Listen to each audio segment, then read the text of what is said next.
I got so much motherfucking design on right now. Break it down, bring it back, make it clap. I got 3 old thoughts, new guap. Assalamualaikum warahmatullahi wabarakatuh. Di sini saya akan menjelaskan tentang konsep ganjil genap. Perkenalkan, nama saya Rindiani, dosen pengampu Sri Ramayanti MSI. Saya dari kelas 2B Matematika. Langsung saja, yang pertama tentang pengertian konsep ganjil genap. Konsep ganjil genap adalah konsep matematika yang digunakan untuk mengelompokkan bilangan berdasarkan sifatnya. Bilangan ganjil genap adalah bilangan yang tidak bisa dibagi dengan 2 dan menghasilkan sisa 1 pada pembagian dengan 2. Sedangkan bilangan genap adalah bilangan yang dapat dibagi dengan 2 tanpa sisa. Konsep ini penting dipahami dalam matematika karena banyak masalah yang dapat diselesaikan dengan memanfaatkan sifat-sifat bilangan ganjil dan genap. Yang kedua, manfaat memahami konsep ganjil genap. Memahami konsep ganjil genap dapat membantu mempermudah pemahaman tentang konsep bilangan bulat dan operasi bilangan. Dengan memahami konsep ini, seseorang dapat lebih mudah melakukan operasi bilangan seperti penjumlahan, pengurangan, perkalian, dan pembagian. Yang ketiga, penerapan konsep ganjil genap dalam matematika. Konsep ganjil genap sering digunakan dalam matematika, terutama dalam operasi bilangan bulat. Dalam penjumlahan dan pengurangan, bilangan ganjil ditambah atau dikurang dengan bilangan ganjil akan menghasilkan bilangan genap. Sedangkan bilangan ganjil ditambah atau dikurang dengan bilangan genap akan menghasilkan bilangan ganjil. Contoh bilangan ganjil dan genap. Contoh bilangan ganjil adalah 1, 3, 5, dan 7, dan seterusnya. Sedangkan contoh bilangan genap yaitu 2, 4, 6, 8, dan seterusnya. Bilangan ganjil memiliki sifat bahwa jika bilangan ganjil ditambah bilangan ganjil, maka hasilnya selalu bilangan genap. Sedangkan bilangan genap ditambah bilangan genap selalu menghasilkan bilangan genap juga. Pemahaman contoh bilangan ganjil dan genap sangatlah penting dalam matematika, karena konsep ini sering digunakan pada pemecahan masalah sehari-hari seperti penentuan jumlah orang yang akan duduk di meja atau kursi.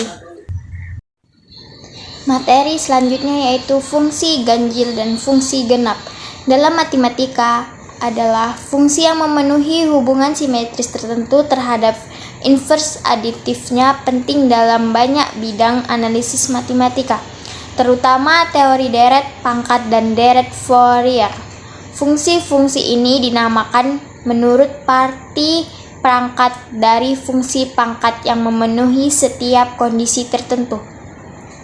Fungsi f(x) sama dengan x akar n adalah suatu fungsi genap jika n adalah sebuah bilangan bulat genap. Fungsi f(x) sama dengan x akar n adalah suatu fungsi ganjil jika n adalah sebuah bilangan bulat ganjil. Fungsi ganjil.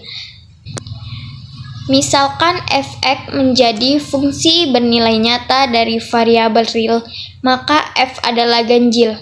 Jika persamaan berikut berlaku untuk semua x dan negatif x dalam domain.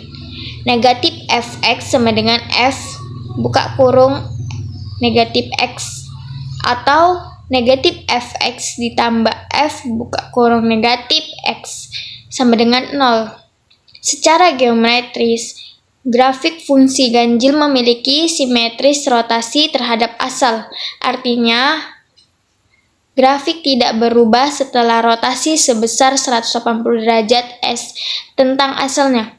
Contoh fungsi ganjil adalah x, x kuadrat 3, sin x, dan rx. Ini adalah contoh dari fungsi ganjil.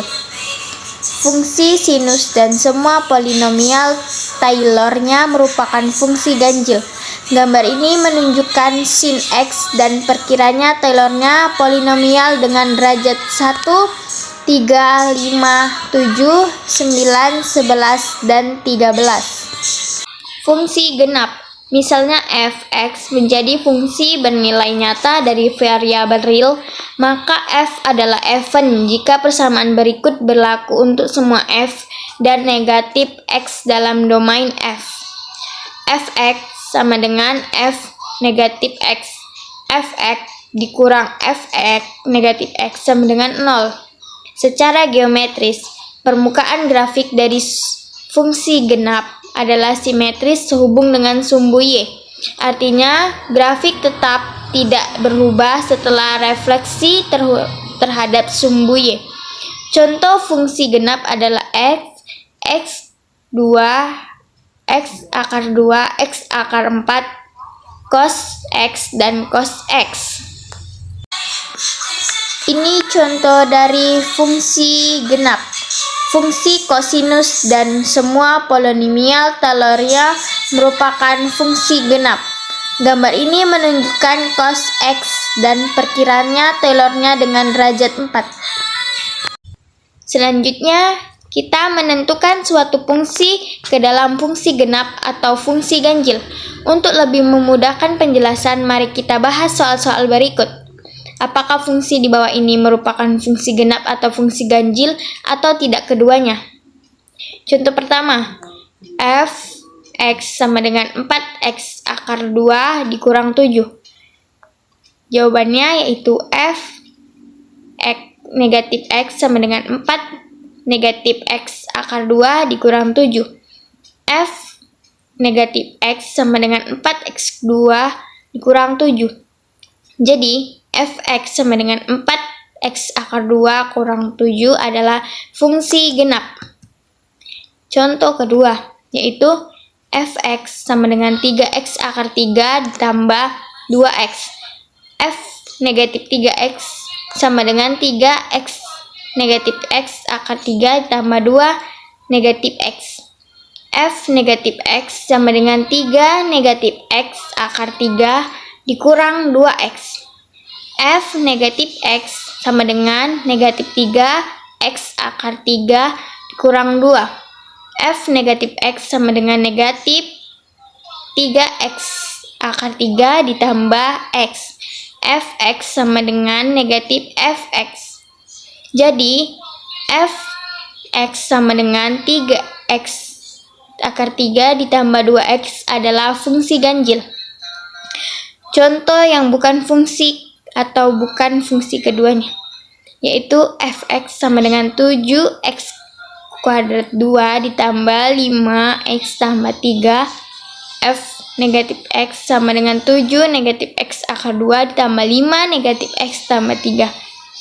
F negatif x tidak terdefinisi. Fx f negatif 3 sama dengan negatif f x. Jadi fx sama dengan 7x akar 2 sama dengan 5x tambah 3 adalah bukan fungsi keduanya, yaitu bukan fungsi genap atau bukan fungsi ganjil. Sekian dari saya akhiri. Assalamualaikum warahmatullahi wabarakatuh.